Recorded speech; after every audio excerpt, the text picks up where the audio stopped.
Já viu uma situação dessa? Tipo, a pessoa lá descontrolada, muito brava e tal, pé da vida, e alguém fala, calma, respira, respira, fica calma. E a pessoa, não, não quero respirar, não vai funcionar e tal.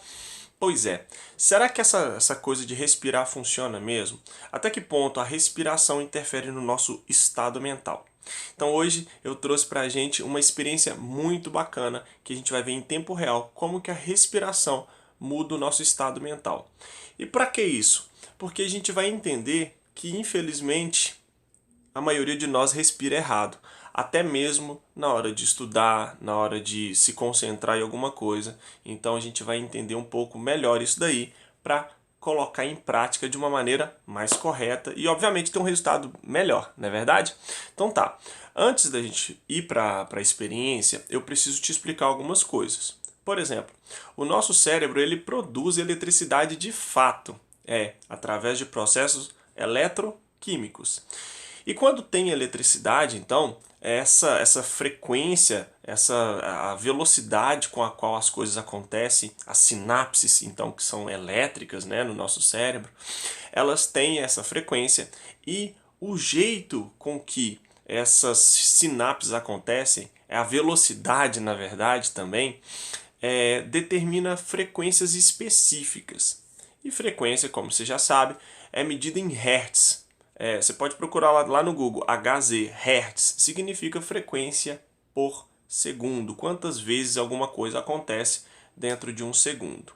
Com as frequências aqui nas ondas cerebrais da gente, é a mesma coisa, a gente vai medir também em Hertz. Existe, através de estudos aí bem antigos, inclusive, faixas de frequências cerebrais que hoje em dia já está sendo atribuída a determinados estados mentais específicos, tá? Então eu vou só falar para vocês aqui quais são os que já são classificados, né? E quais estados mentais eles são atribuídos. Por exemplo, existe uma frequência que é a mais alta até hoje, que foi assim classificada, que é a frequência gama. É claro que vai ter variações de pessoa para pessoa, mas na grande maioria é isso, tá bom? Esse estado gama, ele tem entre 30 a 70 Hz. Então, quando a pessoa está nessa faixa aí de 30 a 70 Hz, a gente chama que ela está no estado gama e, portanto, ela está propensa a ter uma sensibilidade maior nos sentidos, visão, tato, paladar, audição, enfim, ela então está mais atenta, vamos dizer assim, a esses pontos específicos. Abaixo da frequência gama vai ter a frequência beta, que está entre ali 13 e 30 Hz. Essa faixa de frequência é a que a gente está normalmente quando a gente está acordado, no estado de vigília. Uma pessoa em vigília está normalmente com essa frequência mais em destaque. Lembrando que é bem comum você ter mais de uma frequência ali acontecendo, é claro, mas sempre vai ter uma sobressaindo, tá bom? A gente está falando basicamente disso. Então a frequência beta é a frequência do estado de vigília, do dia a dia. Abaixo tem a frequência alfa, que está entre 8 e 13 Hz. E é nessa frequência que eu gostaria que você prestasse atenção na hora da experiência. Porque como a gente está falando sempre, né, de aprendizagem, né, de aprender, essa frequência ela é a de atenção plena. Quando você está atento, e quando eu digo atento, não atento a alguma coisa exterior, é mais atento mesmo a uma coisa mais introspectiva, tá? Com um foco bem determinado. E é esse ponto que a gente precisa para poder ter um estudo efetivo, por exemplo, quando você vai estudar, quando você precisa entender alguma coisa, essa frequência alfa é a mais adequada. Então a gente vai estar ali num estado um estado mental que vai propiciar o entendimento, que vai propiciar aprender, né, realmente o que você está ali estudando. Então fica bem atento à frequência alfa, a gente vai ver na experiência. Abaixo tem a teta, a frequência teta que está entre 4 e 8 Hz. Essa frequência θ, ela é muito vista quando a pessoa está em meditação, ou até mesmo quando está em transe hipnótico. Uma pessoa que está hipnotizada, é bem provável que ela consiga chegar até essa frequência θ. E abaixo você vai encontrar a frequência delta, que está entre 1 e 4 Hz, que é o sono mais profundo. Talvez até quando a pessoa está anestesiada, ela consegue chegar nessa frequência, tá? Mas essas, como eu disse, essas outras frequências aí, a gente não vai ficar muito focado nelas não, porque você pode encontrar na internet também vários estudos falando sobre a correlação, né, feita entre as faixas de frequência e os estados mentais. Como eu disse, para a gente agora nesse estudo, o mais importante é a frequência alfa, que também você pode encontrar em qualquer lugar na internet, falando sobre ela e a relação com o estado de concentração, para poder estudar melhor, para poder aprender melhor, tá bom? Então, essas faixas de frequência, elas são extremamente importantes e elas meio que ditam, né, o nosso estado mental. E aí, como é que eu sou refém disso? Acontece espontaneamente ou eu consigo meio que controlar? Eu consigo colocar a minha vontade em relação a essas frequências? Claro que sim. É possível você ter um controle muito bom em relação ao estado mental que você se encontra. Para isso, existem várias técnicas. Para isso, a própria alimentação influencia bastante. Então, se você come muito açúcar, se você come muita gordura, muita proteína, enfim, o tipo de alimentação também interfere. E, obviamente, as situações. Por exemplo, uma pessoa que está ali na iminência de sofrer um acidente, por exemplo, ou de causar um acidente, é bem provável que ela vai estar com os sentidos totalmente abertos para evitar aquilo, ou até mesmo para conseguir lidar com aquilo da melhor forma. Então é bem provável que o cérebro dela faça de tudo para que ela esteja nas ondas gama, para que os sentidos daquela pessoa estejam completamente abertos para ela lidar com aquela situação. Então, as situações do dia a dia também interferem. Mas tem uma coisa muito interessante, que é a respiração. A respiração definitivamente ajuda muito no controle dessas faixas de frequência cerebral. E aí, você, com esse controle, você consegue muitos resultados em relação principalmente a essa questão do estudo. Quer dizer, no dia a dia, né? A pessoa está nervosa, realmente respirar ajuda, respirar da maneira correta. A gente vai ver então na experiência ali, utilizando um equipamento que a gente tem aqui na Logos, chamado equipamento de neurometria funcional. Então eu vou colocar o equipamento em mim e vou fazer alguns exercícios ali de respiração e a gente vai discutindo à medida que as coisas forem acontecendo, tá bom? Então vamos lá, vou passar para o computador agora. Pois bem, então eu estou aqui já devidamente conectado ao aparelho de neurometria. Só explicar rapidinho. Esse que está na minha cabeça aqui, que parece uma touca, né, é o que vai medir a atividade cerebral mesmo, a atividade dos neurônios, tá certo? Eu também tenho aqui na minha mão esquerda, eu tenho um sensor que vai estar observando a questão cardíaca, tá? Tem esses dois sensores aqui, no indicador e no dedo médio, que vão monitorar a questão da ansiedade. E nesse dedo anelar aqui eu tenho um sensor que vai captar a questão fisiológica, inclusive até a temperatura periférica, tá certo?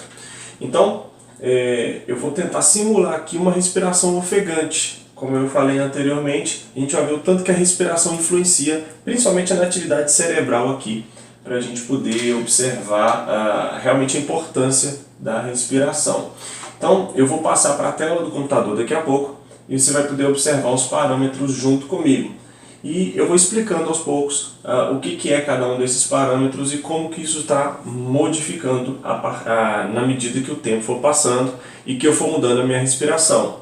Então, inicialmente, a gente vai ver o que está sendo capturado de acordo com o estado que eu estou agora. Daí a pouco eu vou começar a fazer a respiração mais ofegante, mais forte, né?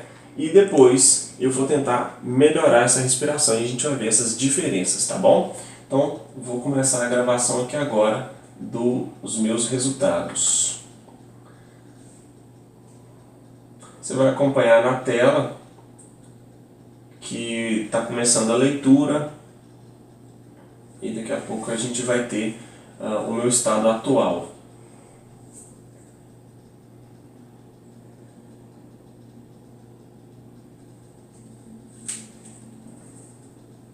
Pronto. Então a gente já tem aí os meus batimentos cardíacos, o sistema simpático e parasimpático, a gente vai falar um pouco disso depois. Mas o mais importante para a gente nesse momento aqui agora é verificar como que está a minha atividade cerebral. A gente vai ver mais ou menos nessas faixas aqui, ó, os tipos de frequência que estão sendo mais emitidos pelo meu cérebro agora, nesse momento. Tá? Então aqui a gente percebe que essa frequência aqui, ó, roxa, ela está mais alta. E é o que se espera mesmo para uma pessoa acordada, que está conversando, que está interagindo. Certo? Aí a gente vê a minha respiração lá em cima, aqui nessa parte aqui, onde estão essas pintinhas azuis. Tá? E agora a gente vai verificar aqui onde eu estou passando o mouse também, o sistema simpático e parasimpático. E lá em cima, os batimentos cardíacos. Por enquanto é o que a gente vai focar. Tem a figura do meu cérebro aqui na ilustração das partes, né, que estão sendo mais utilizadas, acionadas, vamos dizer assim, nesse momento. Eu posso girar aqui 360 graus. Mas, como eu falei antes, o mais importante para a gente agora é verificar isso daqui, ó, as ondas cerebrais que estão sendo emitidas neste momento, tá certo? Então agora eu vou começar a respiração ofegante e a gente vai ver o que vai mudar.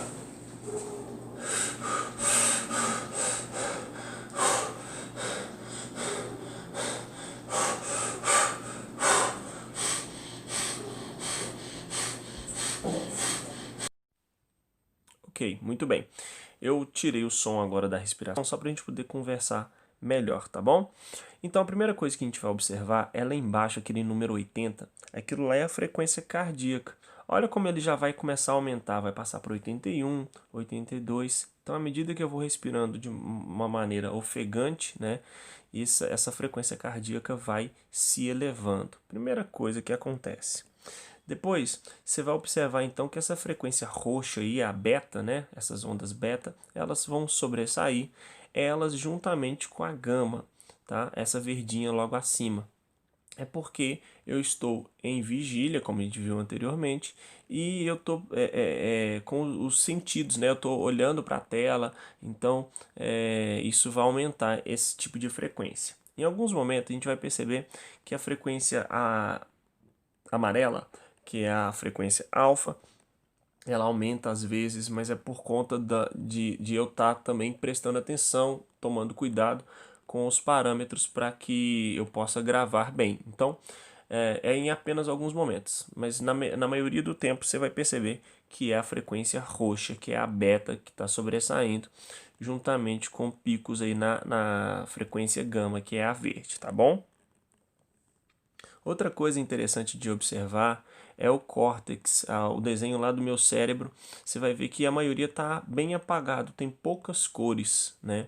Então isso significa também uma atividade baixa no córtex, de uma forma geral, mas principalmente no córtex pré-frontal, nessa parte que fica logo atrás da nossa testa, tá bom? Lembrando que esses resultados eles são instantâneos que estão aparecendo aí. Então a gente não vai considerar cada segundo. O certo, né, o ideal é considerar um período de tempo. Então o que a gente pode analisar é que na maior parte do tempo, assim quando eu comecei a respiração ofegante, você vai perceber que a frequência beta aumentou, você vai perceber que a minha frequência cardíaca aumentou, você vai perceber que o meu cérebro não está tão colorido assim. Então, é como se fosse uma média, tá? Então a gente não vai ficar focado em um momento específico. Ok.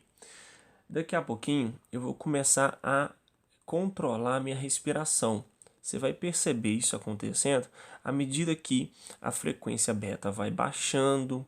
Você vai perceber que a minha frequência cardíaca, que está agora em 89, ela vai diminuindo aos poucos. E o interessante é que para eu controlar essa respiração e consequentemente eu controlar esses parâmetros aí, é um pouco mais demorado. Para você, vamos dizer assim, para atrapalhar tudo é bem rapidinho, mas para retomar o controle é um pouco mais demorado. Então, percebe que eu comecei uma respiração um pouco mais lenta, mais pausada, e imediatamente você já começa a ver algumas pequenas diferenças aí, ó. A frequência beta tende a diminuir, tá? Você pode observar aí. A frequência alfa, que é a amarelinha, começa a ganhar um destaque maior. Ela começa a sobressair um pouco mais, né?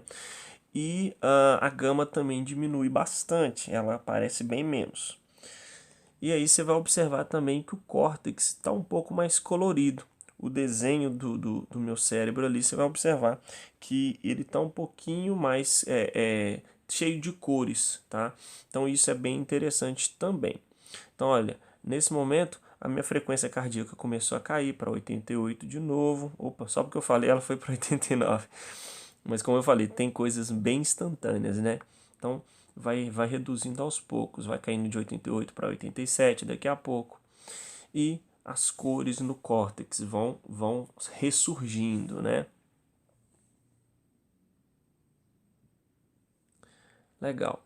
Mas aí, ó, à medida que você vai vendo, a frequência alfa vai aumentando, como eu disse anteriormente. E aí, esse é o ponto, gente.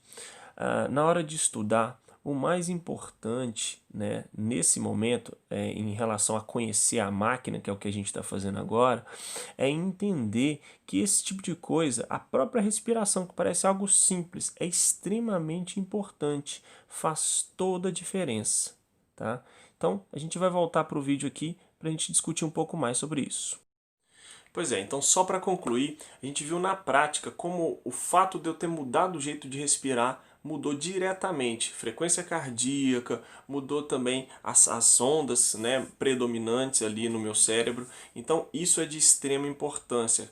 Além, né, do que a gente está tratando aqui, que é a questão do estudo, gente, respiração é muito importante para o controle emocional. Então, por exemplo, a pessoa está sofrendo da síndrome do pânico, no controle da ansiedade, tá? Depressão. Então, a respiração é extremamente importante. Como eu disse logo no início do vídeo, infelizmente, a maioria de nós não sabe respirar direito.